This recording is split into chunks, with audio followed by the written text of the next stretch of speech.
বাংলাদেশ জাতীয়তাবাদী দলের অন্যতম অঙ্গ সংগঠন মহিলা দলের নেতৃবৃন্দ, আসসালামু আলাইকুম ওয়া রাহমাতুল্লাহি ওয়া বারাকাতুহু।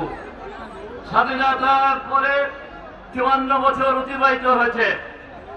বাংলাদেশে এই তালা করোনায় ১২ জন নির্বাচিত সংসদ সদস্য এসেছিল, কিন্তু ইনশাআল্লাহ তাআলা আমার প্রিয় বন্ধু জনাব হাবিবুল ইসলাম হাবিব দুইবার নির্বাচিত হওয়ার পরে আপনার এই তালা কলরোয়া ২৪টা ইউনিয়ন এবং একটি পৌরসভা সর্বাঙ্গীন উন্নয়ন করেছেন।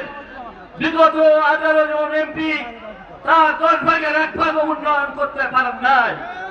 তাই আমি আপনাদেরকে বলবো, বাংলাদেশ জামাত ইসলামের আনসারউদ্দিন সাহেব এইখানে নির্বাচিত এমপি ছিল, কিছুই করে নাই।